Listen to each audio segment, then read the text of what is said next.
Matthew Barnett, a lot to talk about. You have been on the front lines over the past week. It's really been unimaginable watching these wildfires. Take us through from a 30,000 foot view what this has been like for you to experience this past week.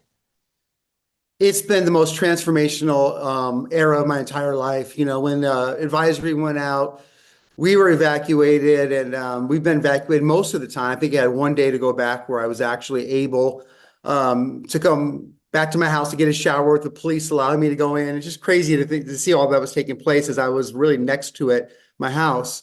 And so that started the process of me moving to the Dream Center. And then when I got here, I just told our team, I said, look, there's going to be a lot of need. There's going to be a lot of chaos. Let's just make ourselves available, which I didn't really know what that meant. But I do know that we had some floor space available for our youth groups that usually come in the spring and the summer. So we had some opportunity to house people.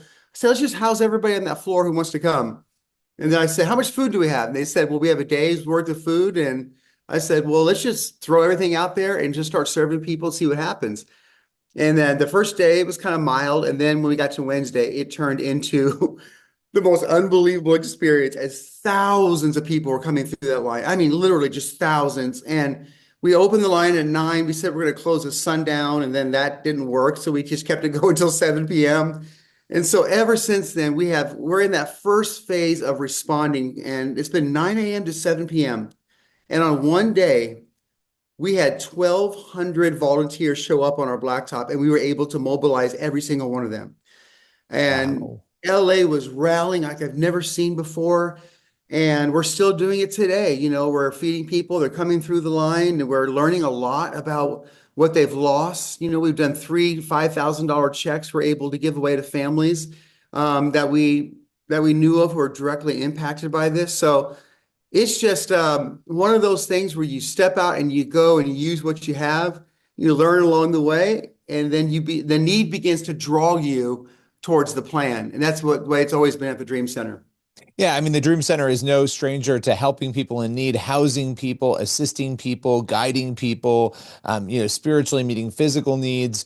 This is really heavy. I mean, I know you obviously know It people is. directly impacted, but you're hearing these stories, as you mentioned, as people are coming through to get food. How are you processing those stories and maybe even share a couple of them with us? Help us understand beyond the numbers and the news, the real impact this has had on people. Yeah, I feel like I'm not responding very well because I've never been encountered by anything like this. People are coming through our food line, which has become an unbelievable place of gathering of tears. It's been a place where people share their pain. Had a family last night pull up and they said, would you let us just sift through the bags and the cases of food that you have? We've lost everything. I go, what do you mean? We lost our home. I said, and you've lost everything? They said, yes, everything we have goes in that mortgage. Everything we have goes into surviving. Altadena here, very working class family, very integrated community, one of the first integrated communities up there in the foothills. And I looked him in the eye and I said, I'm just so sorry. I've never been in a place like that where people just they look at you as if their whole world had collapsed, and it has. And so we're just kind of, walking them through, do you need housing for a month? Do you need housing? And just trying to assess it. But people are they're pulling up and they're just crying on our shoulder. And they're showing us pictures of their families growing up and how long they've lived there and memories. And I just, as a pastor, feel like anything you say is not going to be enough. And all you have to do is just, be there for them and pray for them. But it's just devastating because a lot of the families that we're working with in Altadena, their whole life and pride and joy is working hard to be able to have a house in LA, which is very hard to have. And so that's kind of a lot of their heart and soul and identity is found in working hard just so they could have that. And so it's really, and then small businesses that did survive. There's a lot of work to do coming up at the Dream Center as we move beyond the respond phase into the recover phase. Yeah, right now you mentioned you're in that respond phase. And I mean, how are you logistically? You mentioned 1,200 people coming in. How are you getting the food? How are you getting the resources? How are you able to get all this together in a way so cohesively? Because it's incredible to watch that people can come to you and be served in the midst of so much disconnection and chaos structurally around you. Yeah, I think COVID, when we did the food line, really prepared people to understand that the Dream Center gets what they give and gets it to the front lines fast. And I think the infrastructure that's been built in here over the years with 600 residents that live here allows us to move very, very fast and to do things quick because we have an army that's built into the campus. So I think we built in a really good reputation through COVID of just like moving and responding and delivering. But the outpouring that we got, it's just been like unbelievable. It was so much we had to change the whole traffic pattern for drop-offs over here and there.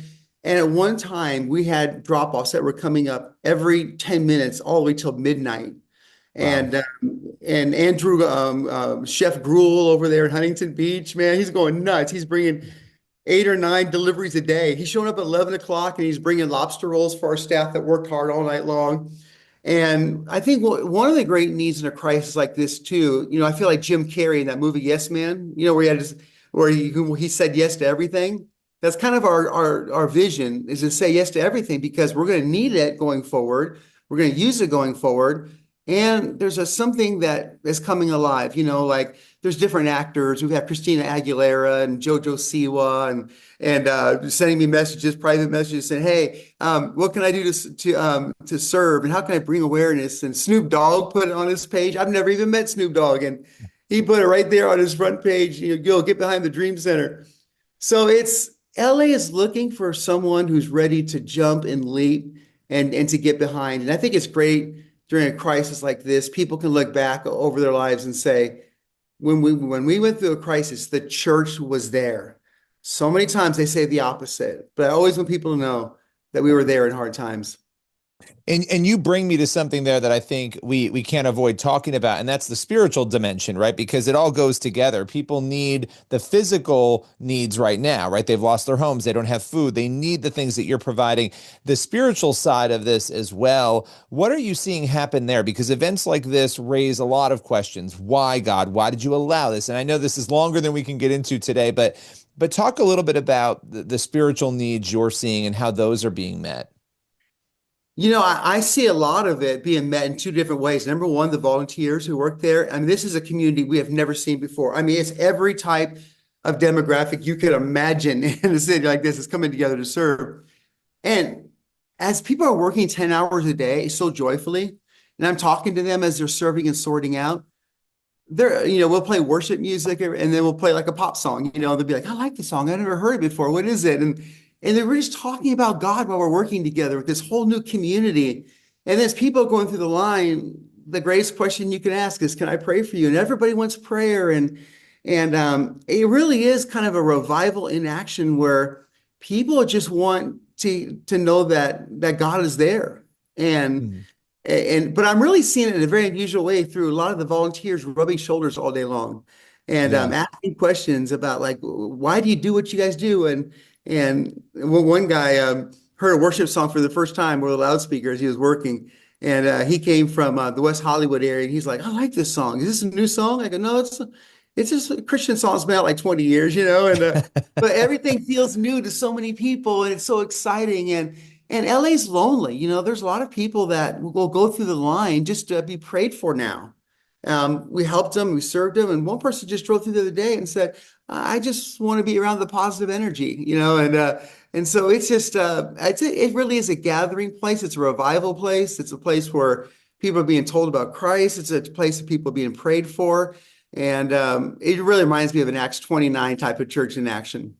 So you would say there's an openness because I've talked to some other people who Oh have my said goodness. they've asked people to pray. One guy went in, one pastor, right after everything happened, and every person he talked to wanted prayer. They even allowed him to read the Bible. And he's like, on a normal day, none of these people would have been interested, but only one person said no. And he was really blown away by that. Would you say you're seeing that same openness among people who maybe they don't know the gospel, maybe they don't know the truth, but they're open in these moments? Oh my goodness. No, they're not just open, they are telling you stuff that you're not even asking them. I mean, they are volunteering like their lives, what's going on, and just by listening and asking them questions. And then you say, "You know what? Really, God is with you. We're going to do a big old thing at the church. We're going to honor all the volunteers that came out and have the big day and bring them all to church. They've never been to church before.